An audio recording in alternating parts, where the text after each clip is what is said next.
अस्सलाम वालेकुम स्टूडेंट। इस लेक्चर में हम डिस्कस करेंगे कि ये जो 4 पॉइंट है ये कोप्लेनर है या कोप्लेनर नहीं है। तो सबसे पहले कोप्लेनर के लिए हमें 3 वेक्टर चाहिए होंगे, क्योंकि कोप्लेनर किस तरह से शो होता है। अगर तीनों वेक्टर का स्केलर ट्रिपल प्रोडक्ट 0 की इक्वल आएगा तो हम कहेंगे कि तीनों वेक्टर जो है वो कोप्लेनर हैं या नहीं है। ठीक है, तो सबसे पहले हम ए बी वेक्टर फाइंड करेंगे। ए बी वेक्टर आएगा -1 plus 3 i plus 1 minus 5j plus 1 plus 4k। इसको सिंप्लीफाई करें तो 2i minus 4j plus 5k, ये एक वेक्टर आ गया। अब ए सी फाइंड करेंगे। ए सी -1 plus 3i plus 2 minus 5j plus 2 plus 4k, जो कि इक्वल आएगा 2i minus 3j plus 6k। ये वेक्टर आ गया। एंड देन हम ए डी फाइंड करेंगे। ए डी आएगा -3 plus 3 i plus 4 minus 5j plus -5 plus 4k which is equals to 0i minus j minus k। ठीक है, ये आ गए 3 वेक्टर। तो अब हम क्या करते हैं, इन तीनों का स्केलर ट्रिपल प्रोडक्ट फाइंड करेंगे। A B dot A C cross A D. सबसे पहले ए बी के आई जे के कंपोनेंट लिखेंगे 2 माइनस 4 5। फिर ए सी के आई जे के कंपोनेंट लिखेंगे 2 माइनस 3 6 0 -1 -1। सिंप्लीफाई करें इसको, डिटर्मिनेंट ओपन करें तो 3 plus 6 plus 4 -2 minus 0 plus 5 -2 minus 0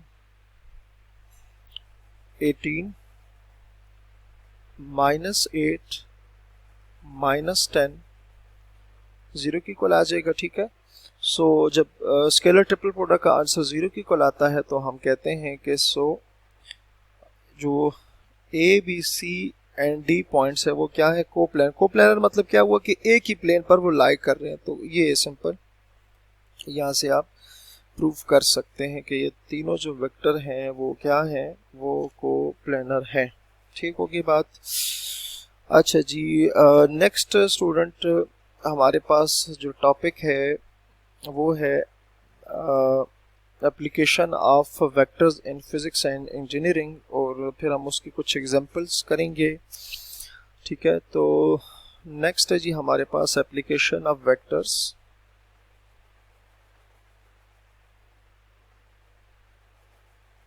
application of vectors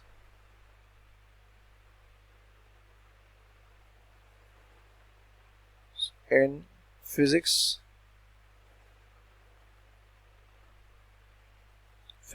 and engineering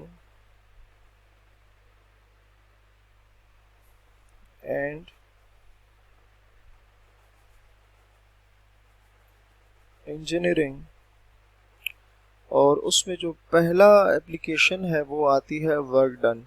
वो क्या है, वर्क डन। ठीक है, अच्छा, वर्क डन को समझने के लिए स्टूडेंट हम थोड़ी फिगर के थ्रू हेल्प लेंगे। लेट्स से कि ये हमारे पास ग्राउंड है। ठीक है, ये हमारे पास लेट्स से ग्राउंड है। सीधा कर देते हैं, ये आ गया हमारे पास ग्राउंड। ठीक है। और यहाँ एक ऑब्जेक्ट पड़ा हुआ है, लेट से आप समझे कि ये ब्लॉक पड़ा हुआ है, ठीक है। ये हमारे पास एक ब्लॉक हो गया जो इसके ऊपर पड़ा हुआ है, ठीक है।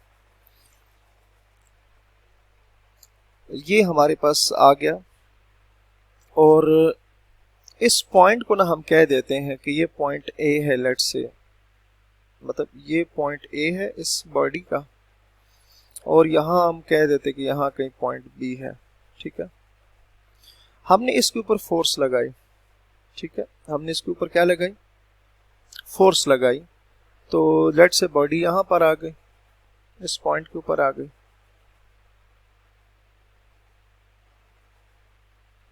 बॉडी यहाँ आ गई,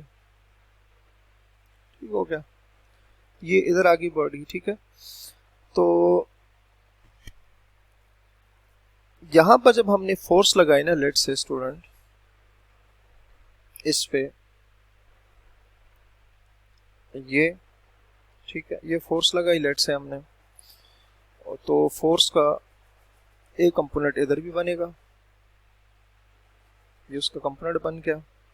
और यहाँ से अगर हम परपेंडिकुलर ड्रॉ करेंगे तो अब ज़रा देखिएगा कि इस पे हमने फोर्स लगाई, लेट से ये फोर्स लगाई इस पे, तो इस डायरेक्शन में फोर्स लगाई, ठीक है।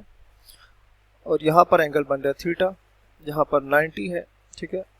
अब हम इसका ये देख सकते हैं, फोर्स हमने इस डायरेक्शन में लगाई तो हम उसको कंपोनेंट की फॉर्म में रिजॉल्व करेंगे, तो कि वो एक्स एक्सिस के साथ और वाई एक्सिस के साथ क्या कंपोनेंट बना रहे हैं, ठीक है।